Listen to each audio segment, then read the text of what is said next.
one at a time. On the left side is one of the eldest female South American sea lion that we have. And she is the Smart Test. Wow, confident. Her name is Yanni. Together with trainer JB, say hi. And on the other side is one of the youngest female South American sea lion that we have here.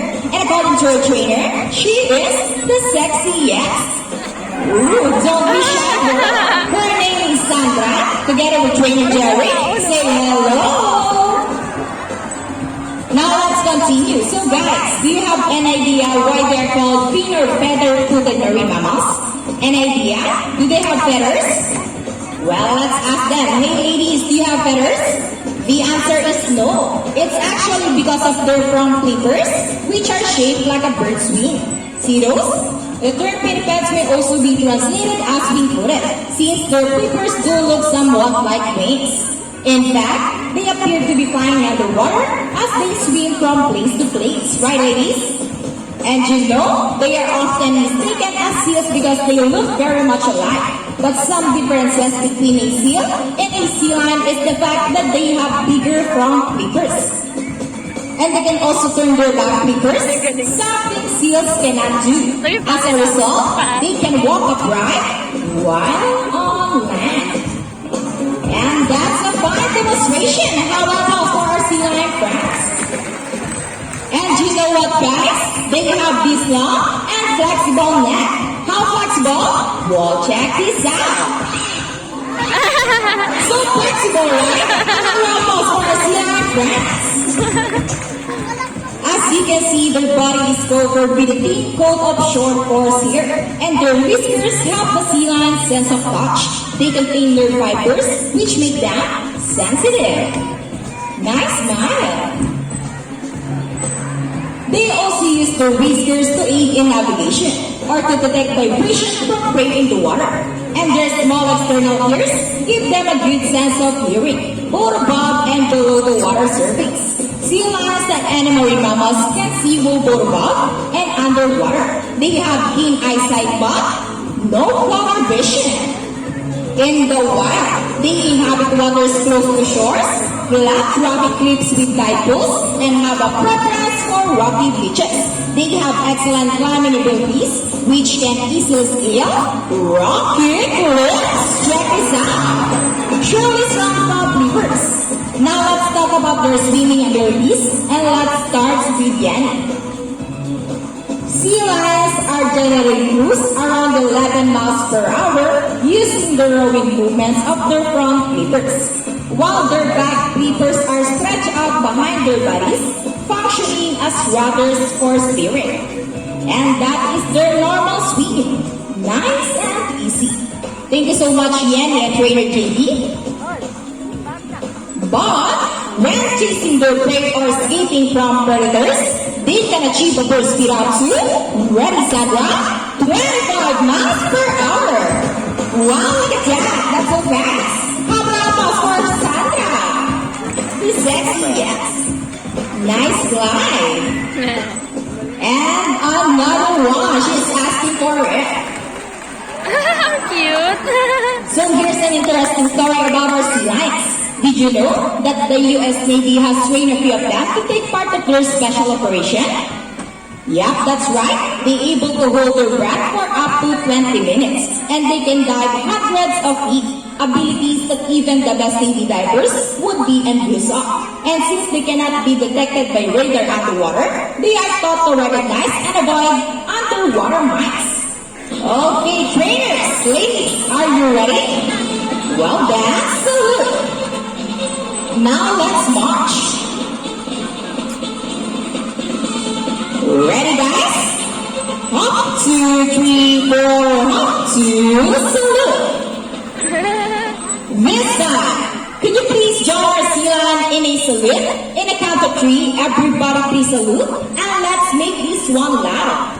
People of the crowd, are you ready? Hey guys, I can't hear you. Are you ready? Now let's count. 1, 2, 3, salute everybody. Thank you so much. Sea lions are also used to search and recover equipment from the water. Okay, trainers, what's first? The rings. Go ahead and get the rings, ladies. And they got it! An applause for Yanni and Sandra. Great job, ladies. And another one, they deserve it. Okay, trainers, what's next? Hello, Nay. The balls. How do you think they get the ball? Hello, Nay. It's a Kita marinig. ball balance. Careful, ladies. Mamaya na, hindi kita Almost marinig, Nay. there. Galing. Celia. Fantastic. Come on, for Sandra and Jen. Wow, great job, ladies. Galing. This time, would you love to see a dance number from our Sea Lion class? Hey guys, where's the energy? Would you love to see them dance? Well, music maestro.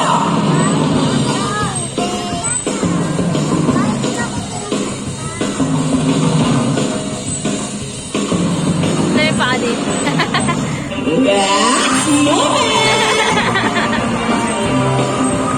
Clap your hands, everybody. Ang cute. Okay, show them the side by side. And the people dancing into the water.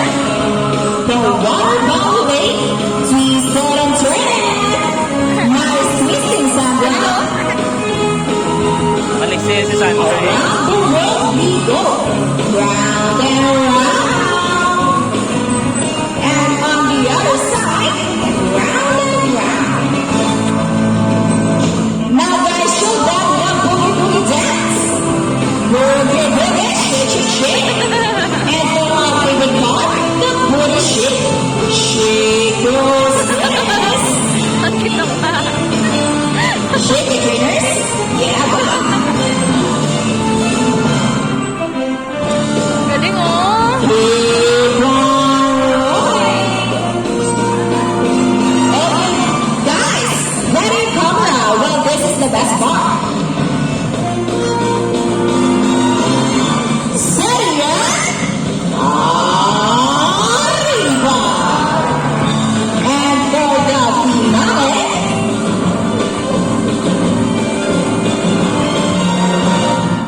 Seria, let's go. Yeah. How about us for Yen and Sandra, and for the trainers as well for the great dance number. Wow, sweet. Thank you, ladies and trainers.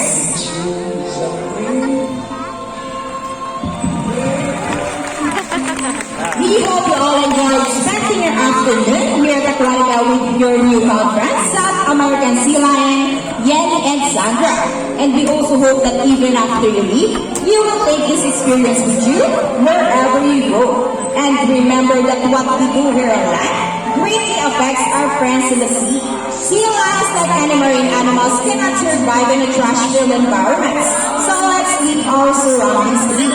Aside from pollution, there are many other threats to their survival all over the world, such as climate change and illegal hunting. You can learn more about this inside our oceanarium. Always keep in mind that we are the steward of our planet and jobs each one of us must do, and what we can to protect and conserve all the inhabitants of our Mother Earth, including ourselves.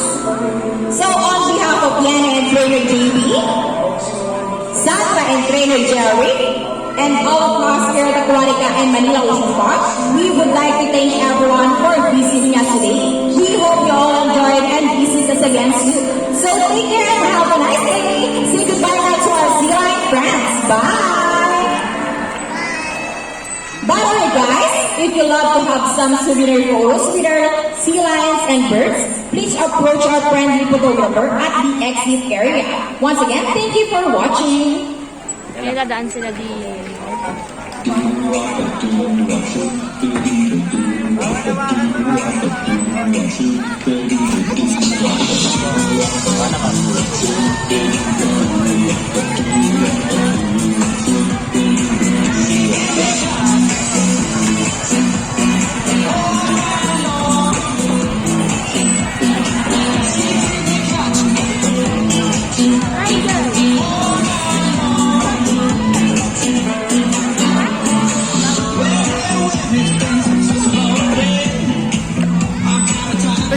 Hello!